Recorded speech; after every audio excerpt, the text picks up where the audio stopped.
El Salvador is home to one of the world's unique archaeological discoveries. I traveled 20 kilometers east to explore the archaeological wonder known as Joya de Ceren. Joya de Ceren has been called the Pompeii of the Americas. Like Pompeii in southern Italy, this village had little to no warning prior to a massive volcanic eruption that buried the village under dozens of layers of rock and ash. These villages were, at that instant, literally frozen in time. In the year 640 AD, a gigantic volcanic eruption from about 2 kilometers to the north covered this small Mayan village with ash, 14 layers of ash. 1993, UNESCO declared this area a World Heritage Site. What makes this different than a lot of the archaeological sites we've explored here in Central America is that, unlike the others that were covered in vegetation, this was covered by ash from that volcano. And what's really interesting about this place, they actually found food on the table.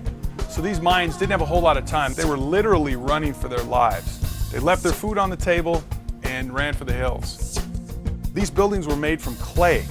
So rather than disintegrate a structure that may have been made out of grass, it actually baked the clay and preserved all of these structures.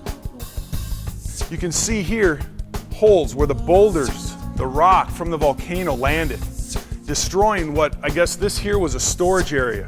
Would have been a thatched building. So obviously that's gone, that disintegrated. Over there, they found 3 stones where they make their fire. That was their kitchen basically. Over here was their bedroom. That survived. Well, it sort of survived. But you can see a bed. That was their bed there. That was the living area. This was one family's residence. And then what's really cool is you can actually still see where they were growing their corn. Since its discovery, this site has been under extensive archaeological excavation. So far, more than 70 buildings have been uncovered and explored. The discovery of Joya de Ceren has provided archaeologists and historians with a snapshot of life from this ancient village.